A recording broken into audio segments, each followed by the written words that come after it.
Hello दोस्तों, आप सबका स्टडी आईक्यू के प्लेटफॉर्म पर स्वागत है। मेरा नाम प्रफुल्ल है और मैं आप सबका स्टडी आईक्यू के प्लेटफॉर्म पर स्वागत करता हूं। दोस्तों, अभी आपकी प्रीलिम्स के एग्ज़ाम तो ख़त्म हो गई है और आप सब मस्त मेंस की पढ़ाई में लग गए होंगे। तो चलिए आपकी मेंस प्रिपरेशन में मैं आपको कुछ हेल्प कर दूं। दोस्तों, ये जो आज का वीडियो जो मैं लेकर आया हूँ, इसका पूरा ऑब्जेक्टिव जो है वो मेंस पर्सपेक्टिव है। और हमारे इस वीडियो का जो टॉपिक जो है वो है दोस्तों, China to build largest hydro power dam in Tibet. ये हेडलाइन का ही एक न्यूज़ आई थी इंडियन एक्सप्रेस में। अब आप पूछोगे कि ये आर्टिकल आपको मेंस में कैसे हेल्प करेगा। तो दोस्तों, अभी आप जानते हो कि मेंस के एग्ज़ाम भी बहुत डायनामिक हो गई है, उसमें डायनामिक क्वेश्चंस आपको पूछे जाते हैं। अब यहाँ से हमें जो इंटरनेशनल रिलेशन का एक टॉपिक आता है जिस पर आपको क्वेश्चंस आते हैं, उनसे रिलेटेड क्वेश्चंस में ये आपको हेल्प करेगा। उसके साथ ही water sharing agreement like Indus water treaty, उस तरह के कुछ एग्रीमेंट्स के बारे में भी करंट अफेयर से ये पॉइंट आपको हेल्प करेगा। और दोस्तों, एनवायरनमेंट में जो क्वेश्चंस आते हैं कि डैम्स कंस्ट्रक्शन के बेनिफिट क्या होते हैं, उनके साइड इफ़ेक्ट क्या होते हैं, या डैम्स के वजह से कौन से प्रॉब्लम्स क्रिएट हो सकते हैं, इस पॉइंट में भी, इससे रिलेटेड क्वेश्चंस में भी ये पॉइंट आपको हेल्प करेगा। तो दोस्तों, इस तरह से ये टॉपिक जो है आपकी मेंस आंसर राइटिंग में आपको हेल्पफुल है। तो चलिए इस टॉपिक को समझते हैं और इसके साथ ही ये आपको कहाँ पे और कौन से जीएस के पेपर में हेल्प करेगा उसे भी देखेंगे। तो सबसे पहले दोस्तों, ये आपको प्रीलिम्स और जीके के हिसाब से भी हेल्प करेगा कि चाइना ने अभी रिसेंटली जो दुनिया का सबसे लार्जेस्ट डैम कंस्ट्रक्शन प्लान किया है वो कौन से रीजन में प्लान किया है। तो दोस्तों, इसका आंसर है तिबेट। अब आप समझ ही गए होंगे कि भाई तिबेट में अगर चाइना दुनिया का सबसे लार्जेस्ट डैम कंस्ट्रक्ट करना चाहती है तो इसका रिलेवेंस इंडिया के साथ तो होगा ही, उसके साथ इसका बांग्लादेश के साथ क्या कनेक्शन है उसे भी हम लोग ज़रा समझेंगे। अब ये टॉपिक शुरू करने से पहले हमारे दिमाग में एक क्वेश्चन आता है कि चाइना अगर आज की डेट में दुनिया का सबसे लार्जेस्ट डैम कंस्ट्रक्ट करना चाहता है तो भाई आज यानी करंटली दुनिया का सबसे लार्जेस्ट डैम कौन सा है और वो कौन सी कंट्री में है। तो दोस्तों, दुनिया का आज की डेट में जो सबसे लार्जेस्ट डैम जो है उसका नाम है दोस्तों थ्री जॉर्ज डैम। और ये जो डैम है ये डैम भी दोस्तों चाइना में ही है।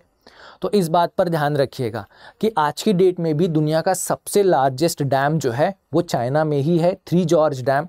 और चाइना इससे भी बहुत बड़ा डैम जो है वो तिबेट रीजन में कंस्ट्रक्ट करना चाहती है। अब ये जो थ्री जॉर्ज डैम जो है ये दोस्तों ये चाइना में कौन सी रिवर पर है। तो दोस्तों, ये जो थ्री जॉर्ज डैम जो है जो कि दुनिया का सबसे लार्जेस्ट डैम है, ये है यांगजे रिवर, जो चाइना की लार्जेस्ट रिवर में से एक आती है। यांगजे रिवर पर इन्होंने ये थ्री जॉर्ज डैम बनाया है। और इसके वजह से क्या हुआ है, तो दोस्तों ये लार्जेस्ट डैम है। लार्जेस्ट किस सेंस में है, तो दोस्तों ये लार्जेस्ट है इलेक्ट्रिसिटी जनरेशन के कॉन्टेक्स्ट में, यानी ये सबसे ज़्यादा दुनिया में इलेक्ट्रिसिटी प्रोड्यूस करने वाला डैम है। और ये कितनी इलेक्ट्रिसिटी प्रोड्यूस करता है, तो दोस्तों ये प्रोड्यूस करता है 22,500 मेगावाट। इतनी इसकी एनर्जी जनरेशन कैपेसिटी है। और साथ ही में इस डैम के कंस्ट्रक्शन में सबसे ज़्यादा कंक्रीट यूज़ हुआ है, इसलिए इसे दुनिया का लार्जेस्ट डैम कहते हैं। 2 पॉइंट्स के हिसाब से, एक तो सबसे ज़्यादा इलेक्ट्रिसिटी ये जनरेट करता है, ये पहला पॉइंट है, और दूसरा यहाँ पे सबसे ज़्यादा कंक्रीट यूज़ हुआ है, ये दूसरा पॉइंट है। और चाइना में तो है, पर चाइना की कौन सी रिवर पर है, दोस्तों ये है चाइना में यांगजे रिवर। और इसका कंस्ट्रक्शन जो है ये 2012 में कंप्लीट हो चुका है। और अभी चाइना थर्ड यानी जो नेक्स्ट उनका जो डैम है जो कि दुनिया का सबसे लार्जेस्ट होगा और साथ ही में चाइना का भी लार्जेस्ट होगा, वो कौन से रिवर पे प्लांट है, तिबेट रीजन में तो है। तो दोस्तों तिबेट में वो है यारलुंग ज़ैंगबो। यारलुंग ज़ैंगबो करके एक रिवर ट्राइब्यूटरी है जो वेस्ट से ईस्ट डायरेक्शन में फ्लो करती है। इस पर चाइना ने डैम कंस्ट्रक्शन प्रपोज किया है। अब इस रिवर की लोकेशन देख लेती है।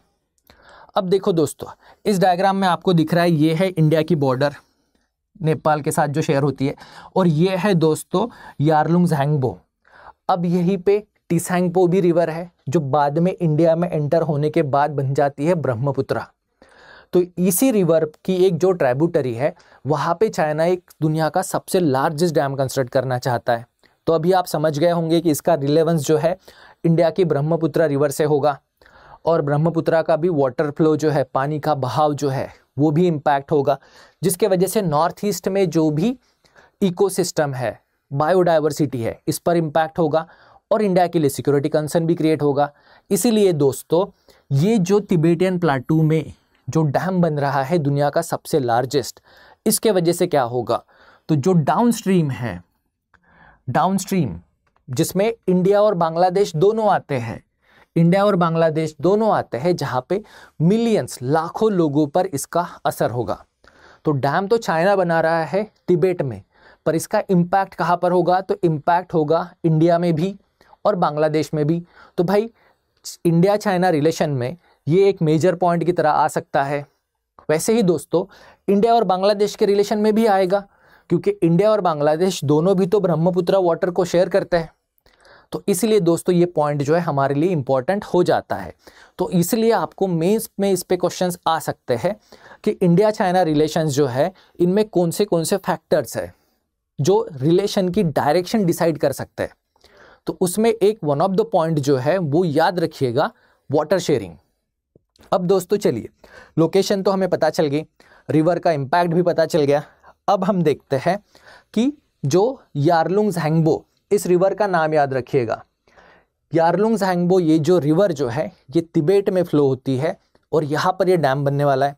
अब इसको अगर हम लोग कंपेयर करते हैं आज की डेट में जो दुनिया का सबसे लार्जेस्ट डैम है थ्री जॉर्ज डैम उसके साथ, तो अगर देखें तो दोस्तों ये जो है ये 300 billion kilowatt hours 300 billion kilowatt hours इतनी इलेक्ट्रिसिटी प्रोड्यूस करेगा, जो कि अभी जो हमारा सबसे लार्जेस्ट है थ्री जॉर्ज डैम ये कितना करता है, तो ये करता है 88.2 बिलियन किलोवाट, यानी इससे 3 गुना ज़्यादा इलेक्ट्रिसिटी जो है ये डैम प्रोड्यूस करेगा जो यारलुंग रिवर पे बनेगा। और उसके साथ ही दोस्तों ये रिवर जो है जियो स्ट्रैटेजिक और इकोलॉजिकल सेंसिटिव एरिया। अब जियो स्ट्रैटेजिक तो आपको समझ में आ गया, Tibet, India, Bangladesh, north east, तो ये जियो स्ट्रैटेजिक इसका इम्पोर्टेंस है। और भाई इकोलॉजिकल तो है, नॉर्थ ईस्ट ये हमारा बायोडाइवर्सिटी हॉटस्पॉट जोन्स में आता है, जहाँ पे हर रोज़ एक नई स्पेसीज डिस्कवर होती है, बहुत सारे जंगल भी है, फॉरेस्ट एरिया भी है, और बायोडाइवर्सिटी बर्ड्स इनके कॉन्टेक्स्ट में तो ये बहुत ही रिच एरिया है। तो इस पर भी तो इसका निगेटिव इम्पैक्ट हो सकता है, डेफिनेटली होगा। अब दोस्तों जब ये थ्री जॉर्ज डैम बना था, अब जब भी डैम का कंस्ट्रक्शन होता है तो भाई बहुत सारे लोगों का डिस्प्लेसमेंट होता है। तो दोस्तों जब ये थ्री जॉर्ज डैम बना था तब चाइना में 1.4 मिलियन यानी लगभग 14 लाख लोग जो है डिस्प्लेस हुए थे, यानी उनके गांव डूब गए थे और उन्हें अपने घर बार ज़मीन सब छोड़ के दूसरी जगह पे रिलोकेट होना पड़ा था। तो अगर ये इतना बड़ा डैम अगर ये बनाएंगे तो इस डैम के साथ एक मेजर फैक्टर ये भी होगा कि बहुत सारे लोगों का डिस्प्लेसमेंट होगा और उसकी सोशल कॉस्ट भी होगी। सोशल कॉस्ट के साथ साथ दोस्तों इसकी एनवायरनमेंट कॉस्ट भी बहुत ज़्यादा होगी। तो ये जो डैम है इस डैम को हमें स्टडी करना है दो कॉन्टेक्स्ट में, एनवायरमेंटल कॉस्ट भी होगी, सोशल कॉस्ट भी होगी, और दोस्तों साथ ही इसकी इकोनॉमिक बेनिफिट और उसकी भी कॉस्ट एक होगी, और साथ ही strategic, geo strategic, India China relation, India Bangladesh relation और इंडिया पे क्या इम्पैक्ट होगा उस कॉन्टेक्स्ट में। अब सबसे पहले स्टडी कर लेते हैं भाई एनवायरमेंटल चैलेंजेस कौन से होंगे। तो दोस्तों सबसे पहला एनवायरमेंटल चैलेंज होगा इसका इरिवर्सिबल इम्पैक्ट ऑन बायोडाइवर्सिटी।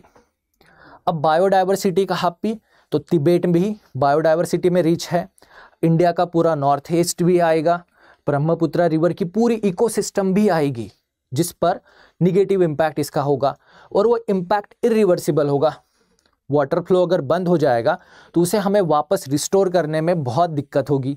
उसके साथ ही दोस्तों ब्रह्मपुत्र रिवर बेसिन पर भी इम्पैक्ट होगा, और वाटर सिक्योरिटी। अब वाटर सिक्योरिटी क्यों, तो इंडिया और बांग्लादेश में भी पॉपुलेशन बहुत ज़्यादा है, वहाँ पे ड्रिंकिंग वाटर की प्रॉब्लम्स भी है, और वहाँ पे एग्रीकल्चर भी बहुत ज़्यादा क्वांटिटी में होता है। तो अगर ब्रह्मपुत्र रिवर पर ऐसा डैम कंस्ट्रक्ट होगा तो इंडिया बांग्लादेश में वाटर शेयरिंग के लिए डिस्प्यूट भी होगा। ऑब्वियसली बांग्लादेश ज़्यादा वाटर डिमांड करेगा, तो इंडियन जो यूज़ है वाटर का, ब्रह्मपुत्र रिवर के वाटर का जो यूटिलाइजेशन है उस पर भी तो एक इम्पैक्ट आएगा। तो दोस्तों ये इसके एनवायरमेंटल चैलेंजेस हैं। उसके बाद इसके पोटेंशियल बेनिफिट किसे होंगे, ऑब्वियसली चाइना को इसके पोटेंशियल बेनिफिट होंगे, इसलिए तो चाइना इसके कंस्ट्रक्शन में आगे जा रहा है। तो दोस्तों चाइना के लिए पोटेंशियल बेनिफिट इसका ये होगा कि सबसे पहले ये हाइड्रो पावर कैपेसिटी इसकी बढ़ जाएगी। जैसे हमने देखा 300 बिलियन किलोवाट, इतनी ज़्यादा इलेक्ट्रिसिटी अगर ये हाइड्रो पावर से प्रोड्यूस करेंगे तो क्या होगा। तो भाई इनका जो कार्बन न्यूट्रलिटी का गोल है, जैसे आप जानते हो इंडिया का भी कार्बन न्यूट्रलिटी का गोल है। हमने डिसाइड किया है कि हम लोग 2070 तक कार्बन न्यूट्रल हो जाएंगे, यानी जो कोयला जला के थर्मल पावर प्लांट में जो इलेक्ट्रिसिटी हम प्रोड्यूस करते हैं, जिससे जो भी कार्बन रिलीज होता है, अब वो जो कार्बन है चाइना उसे कंट्रोल में ला पाएगा। क्यों? तो वो हाइड्रो पावर जल विद्युत बनाएगा, तो उसको कार्बन न्यूट्रलिटी गोल अचीव करने में भी हेल्प होगी, यानी ये रिन्यूएबल पावर सोर्स अवेलेबल हो जाएगा चाइना के लिए। उसके साथ ही दोस्तों ये ग्लोबल लीडर भी होगा, और अगर डोमेस्टिक नीड इसकी कम होती है तो फॉसिल फ्यूल पे जो रिलायंस है, फॉसिल फ्यूल यानी कोल, पेट्रोलियम, नेचुरल गैस, इसका रिलायंस कम हो जाएगा, क्योंकि इनके पास एक रिन्यूएबल पावर सोर्स जल विद्युत हाइड्रो पावर अवेलेबल हो जाएगी। तो ये इसके पोटेंशियल बेनिफिट है चाइना के लिए, इसीलिए चाइना इस डैम को कंस्ट्रक्ट करना चाहता है। अब हमने जो देखे थे, अब दोस्तों इसमें सबसे बड़ा जियोपॉलिटिकल इंपॉर्टेंस इंडिया और बांग्लादेश के कॉन्टेक्स्ट में, तो उसको समझने से पहले एक चीज़ पर ध्यान दीजिएगा, वो है इंडस वाटर ट्रीटी। इंडिया और पाकिस्तान भी रिवर्स को शेयर करते हैं, दोनों कंट्रीज के बीच में एक एग्रीमेंट है जिसका नाम है इंडस वाटर ट्रीटी, जिसमें 3 रिवर का पानी इंडिया शेयर करता है और 3 रिवर जो है वो हम लोगों ने पाकिस्तान को यूज़ करने को दी है। अब इंडिया और पाकिस्तान के बीच में एग्रीमेंट है, बांग्लादेश के साथ ऐसा एग्रीमेंट नहीं था, जिसकर लेकर एक डिस्प्यूट भी था, जो है दोस्तों तीस्ता वाटर डिस्प्यूट। आपने पढ़ा होगा तीस्ता रिवर जो है, इसके वाटर शेयरिंग को लेकर बहुत सारी प्रॉब्लम्स हुई थी, पर बाद में इंडिया और बांग्लादेश ने पॉलिटिकल मैच्योरिटी दिखाते हुए एक एग्रीमेंट साइन कर लिया, तो ये डिस्प्यूट भी हमारा बांग्लादेश के साथ सॉर्ट हो गया। पर दोस्तों याद रखना, इंडिया और चाइना के बीच में कोई भी वाटर शेयरिंग एग्रीमेंट नहीं है, और इंडिया और चाइना बहुत सारी मेजर रिवर शेयर करता है। उनमें से एक रिवर तो ब्रह्मपुत्र है, दूसरी अगर आप देखो सिंधु रिवर भी, इंडस रिवर भी, उसकी भी ओरिजिन जो है आपको मानसरोवर के पास चाइना में मिलती है। तो इंडिया और चाइना के बीच के जो रिलेशंस जो है ना, जो जियोपॉलिटिकल रिलेशंस जो है, वो वाटर शेयरिंग के वजह से ख़राब हो सकता है। यानी इंडिया चाइना जो क्लैश हो सकता है, जिसमें अभी बॉर्डर डिस्प्यूट है, बॉर्डर डिस्प्यूट के अलावा वाटर शेयरिंग भी एक बहुत बड़ा पॉइंट हो सकता है। क्यों? तो ब्रह्मपुत्र जो है ये ट्रांस बाउंड्री रिवर है। अब यहाँ पे जो पॉलिटिकल प्रॉब्लम्स जो है वो इंडिया और चाइना में तो हो सकते हैं, उसके साथ ही ये रिवर वाला जो वाटर शेयरिंग जो है ये इंडिया और बांग्लादेश के बीच में भी प्रॉब्लम्स क्रिएट कर सकता है, क्योंकि इंडिया और बांग्लादेश भी तो ब्रह्मपुत्र रिवर का वाटर शेयर करते हैं, और इनमें अगर निगोशिएशन होगा, कब? अगर ब्रह्मपुत्र का वाटर फ्लो कम हो जाएगा तो उसका भी तो इम्पैक्ट इन पर होगा। तो दोस्तों ये जियोपॉलिटिकल प्रॉब्लम्स में 3 कंट्रीज इन्वॉल्व है, चाइना, इंडिया और बांग्लादेश। उसके साथ वाटर शेयरिंग और पावर बैलेंस। अब जिस कंट्री के पास, चाइना के पास इसका ज़्यादा वेटेज होगा और निगोशिएशन में चाइना के पास हमें अपर हैंड होगा, तो मे बी वो इंडिया के साथ ट्रीटी साइन ना करे और यूनिलैटरली ही वो वाटर यूज़ करे, जिससे इंडिया में तो प्रॉब्लम होंगे, इकोलॉजिकल भी होंगे, एनवायरमेंटल, पॉपुलेशन में ड्रिंकिंग वाटर से लेके एग्रीकल्चर से लेके इंडस्ट्रियल डेवलपमेंट, सारे प्रॉब्लम्स क्रिएट हो सकते हैं।